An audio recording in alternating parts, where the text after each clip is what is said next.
Hello and welcome to this next lesson in our Git Essentials course. In this video, we want to have a look at two merging strategies the git merge command already provide to us, which are very handy in certain cases. Sometimes you already know that if you want to merge two branches, that the content of one branch may override the contents of the other branch because the contents are newer or you provide some fixes and so on and so on.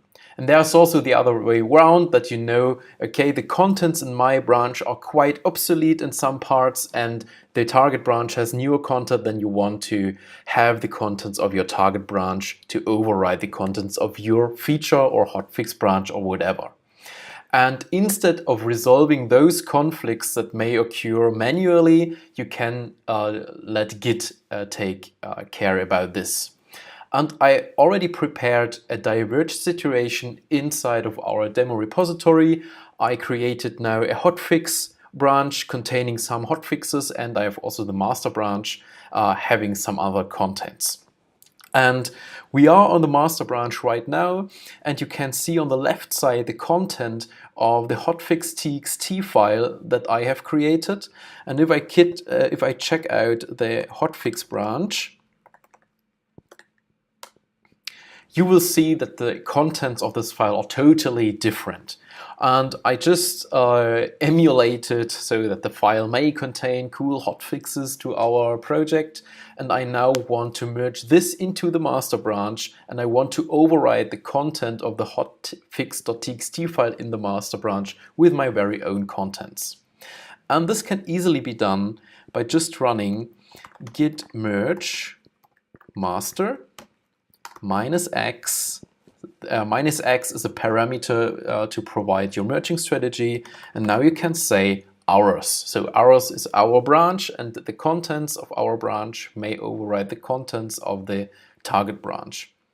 Doing this will bring up instantly the Vim editor to us because there are no conflicts to resolve, and Git now automatically wants to create the merge commit for us. And it also provides a standard or default commit message that we can use. In this case, I do not want to change it. I just want to demonstrate the functionality of this command. That's why I quit the Vim editor here right away. And now you have seen that there is some kind of auto merging is going on. And if we now bring up the log once more, then now you can see that the merge commit has already been prepared, and now we would be able to just make a fast forward merge from master to the hotfix branch. So this is the -x our strategy to override contents in the target branch with your very own content.